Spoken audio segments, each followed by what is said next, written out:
జై శ్రీరామ్ అందరికీ నమస్కారం వెల్కమ్ టు న్యూస్ అఖండ నేను మీ కస్తూరి శ్రీధర్ మిత్రులారా అతి పెద్ద ఆర్థిక నేరగాడిని మన కేంద్ర ప్రభుత్వం భారత్కి అయితే రప్పిస్తాంది ఇంతకు ఎవడాడు ఊడి కథ ఏంది అనేది ఈ న్యూస్ ద్వారా మీకు చెప్పే ప్రయత్నం చేస్తా ఓకేనా 2004 నుంచి 2014 వరకు మన దేశాన్ని కాంగ్రెస్ పార్టీ ఆధ్వర్యంలోని యూపీఏ కూటమి పరిపాలించిన సంగతి మీకు తెలిసే ఉంటుంది ఈ 10 సంవత్సరాల కాలంలో కాంగ్రెస్ పార్టీ చేయనటువంటి అవినీతి అంటూ లేదు ఆల్ఫాబెటికల్ ఆర్డర్లో ఏ నుంచి జెడ్ వరకు తీసుకుంటే ఎన్ని స్కామ్లు అయితే ఉంటాయో అన్ని స్కామ్లు కూడా చేసి పారమొత్తారు అది కాంగ్రెస్ పార్టీ అంటే మామూలు గొప్పతనం కాదులే వాళ్ళది వాళ్ళ స్టైలే వేరు వాళ్ళ కత్తే వేరు ఇకపోతే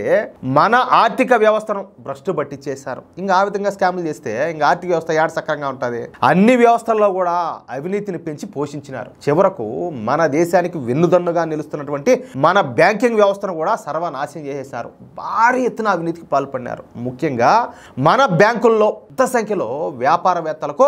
వేల కోట్ల రూపాయల రుణాలు ఇప్పించారు ఏదో వ్యాపారం చేసుకోవడానికి అయితే ఎవరు కూడా ఏం పట్టించుకోరు కానీ బ్యాంకుల నుంచి డబ్బులు దోచుకోవడానికే ఈ రుణాలను అప్పటి కాంగ్రెస్ ప్రభుత్వం వ్యాపారవేత్తలకు వేల కోట్ల రూపాయల ప్రజాధనాన్ని అయితే దోచిపెట్టింది నిజానికి ఏదైనా బ్యాంకు ఎవరికైనా కూడా 1 లక్ష రూపాయలు అప్పు ఇవ్వాలనుకుంటే సంబంధిత వ్యక్తి దగ్గర 1 లక్ష రూపాయలు విలువ చేసేటటువంటి ఆస్తులు ఉన్నాయా లేవా అని చెప్పి చూచాలి అవునా కదా ఎన్ని జాగ్రత్తలు తీసుకుంటారు వాళ్ళ అవునా కదా ఆ ఆస్తులను తనఖా పెట్టే బ్యాంకు సంబంధిత వ్యక్తులకు రుణాలను అయితే ఇస్తాయి కానీ ఈ కాంగ్రెస్ ప్రభుత్వ హయాంలో ఇది జరగల బ్యాంకులకు విలువ లేనటువంటి ఆస్తులను తనఖా పెట్టి వ్యాపారవేత్తలు వేల కోట్ల రూపాయల దోపిడీకి అయితే పాల్పడినారు అది కూడా కాంగ్రెస్ ప్రభుత్వం సహకారంతోనే చూడండి ఇంకా ప్రభుత్వమే సపోర్ట్ చేసేటప్పుడు ఇంకా వీళ్ళంతా ఇంకా ఈ దొంగలంతా ఇంకా ఎందుకు గమ్మున ఉంటారు వాళ్ళు దొబ్బేసిరి డబ్బులంతా కూడా ఇంకా వాటాలు పంచుకుంటారు అట్ట కదా జరిగిందా దీంతో మోడీ ప్రభుత్వం వచ్చిన తర్వాత బ్యాంకింగ్ వ్యవస్థలో పెద్ద ఎత్తున సంస్కరణలు అయితే తీసుకొచ్చినారు బ్యాంకుల మొండి బకాయిలను మళ్ళా వసూలు చేయడం ప్రారంభించింది ఈ క్రమంలోనే నీరవ్ మోదీ చేసినటువంటి అవినీతి వెలుగులోకి వచ్చింది తెలుసు కదా మీకు నీరవ్ మోదీ ఈ నీరవ్ మోదీ ఒక వజ్రాల వ్యాపారి వీడు కాంగ్రెస్ పార్టీకు అత్యంత సన్నిహితుడు అయితే బ్యాంకింగ్ వ్యవస్థలను ప్రక్షాళన చేసే సమయంలో ఈ నీరవ్ మోదీ చేసినటువంటి దోపిడీ వెలుగులోకి వచ్చింది పంజాబ్ నేషనల్ బ్యాంక్ నుంచి ఈ నీరవ్ మోదీ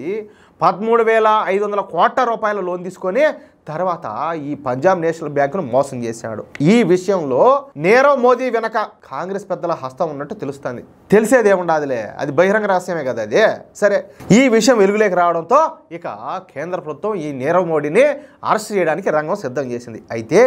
ఈ విషయాన్ని కొంతమంది అవినీతి అధికారుల ద్వారా ముందే తెలుసుకున్నటువంటి నీరవ్ మోదీ ఇక భారత్ నుంచి విదేశాలకు పారిపోయినాడు భారత్ నుంచి వెళ్ళిపోయి లండన్లో తలదాచుకున్నాడు ఇది ఆడాయిడ తిరిగి మొత్తానికైతే లండన్కి చేరుకున్నాడు అనమాట అయితే కేంద్ర ప్రభుత్వం పట్టు వదలకుండా నీరవ్ మోదీను తమకు అప్పగించాలని చెప్పేసి లండన్ కోర్టులో కేసు చేసింది అయితే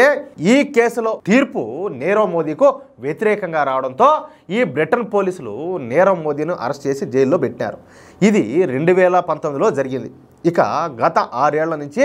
నీరవ్ మోదీ జైల్లోనే ఉంటున్నాడు అయితే కేంద్ర ప్రభుత్వం ఈ విషయాన్ని వదిలిపెట్టకుండా నీరవ్ మోదీను భారత్కు రప్పించేందుకు పదే బ్రిటన్ కోర్టులో కేసులు అయితే వేయసాగింది అదే సమయంలో తనను భారత్కు అప్పగించొద్దని చెప్పేసి ఈ నీరవ్ మోదీ కూడా బ్రిటన్ కోర్టుల్లో ఛాలెంజ్ చేస్తా వచ్చినాడు ఈ క్రమంలోనే భారత ప్రభుత్వం నీరవ్ మోదీను తమకు అప్పగించాలని చెప్పేసి కోరుతూ మరోసారి లండన్ కోర్టులో కేసు వేసింది అదే సమయంలో నీరవ్ మోదీ కూడా తనకు బెయిల్ కావాలని చెప్పేసి కోర్టులో కేసు వేసాడయా చూడబోతే ఇది ఎట్లుందంటే మనోళ్ళు పోయి వాడిని అప్పగించాలని చెప్పేసి కేసు లేను ఓడేమో నన్ను అప్పగించొద్దని చెప్పేసి వీడు ఛాలెంజ్ చేయను ఆ విధంగా కొనసాగిందనమాట అయితే ఈ కేసును స్వీకరించినటువంటి London court Nirav Modi bail petition అయితే తిరస్కరించింది ఆర్థిక నేరగాడైనటువంటి నీరవ్ మోదీకు బెయిల్ ఇచ్చే ప్రశ్నే లేదని చెప్పేసి తేల్చెప్పేసింది ఇకపోతే నీరవ్ మోదీను తమకు అప్పగించాలని చెప్పేసి కోర్టులో పిటిషన్ వేసినటువంటి భారత ప్రభుత్వం పిటిషన్ను వచ్చే నెల ఈ లండన్ కోర్టు విచారించనున్నదనమాట అయితే ఈసారి మాత్రం నీరవ్ మోదీ తప్పించుకునే వీల్లేదని చెప్పి స్పష్టంగా అర్థమవుతుంది ఈసారి నీరవ్ మోదీను భారత్కు రప్పించేలా మన కేంద్ర ఏజెన్సీలు పటిష్టమైనటువంటి సాక్ష్యాధారాలను లండన్ కోర్టుకి అయితే సమర్పించారు దీంతో వచ్చే నెల ఈ నీరవ్ మోదీను భారత్కు అప్పగించేందుకు లండన్ కోర్టు కూడా అంగీకరించేటట్టే కనబడుతుంది దీంతో ఇప్పటి నుంచే మన కేంద్ర ఏజెన్సీలో అందుకు తగినటువంటి ఏర్పాట్లు కూడా చేస్తూ ఉండడం ఇక్కడ విశేషం అనమాట. అది ఆ కథ. చూద్దాం కూడా ఎన్ని రోజులకు వస్తాడో. మొత్తానికి చాలామంది ఇవన్నీ చౌకబారు మాటలు మాట్లాడుతూ ఉంటారు. ఈ విధంగా మోడీ అందరినీ కూడా దేశం దాటించాడు అది ఇదని చెప్పేసి. వాళ్ళకి తెలిసిన ఎవరెవరైతే మన ప్రభుత్వాలను మోసం చేసి బ్యాంకులకు కుచ్చుటోపీలు పెట్టి పారిపోయినారో వాళ్ళందరి ఆస్తులను కూడా ప్రభుత్వం స్వాధీనం చేసుకుంటుంది. ఈ విషయం ఎంతమందికి తెలుసు? వీటి గురించి ఎవరు కూడా మాట్లాడరు. ఎందుకంటే ఎంతసేపటికి మోడీ ప్రభుత్వాన్ని దోషిగా చూపెట్టాలనే ప్రయత్నం అనమాట.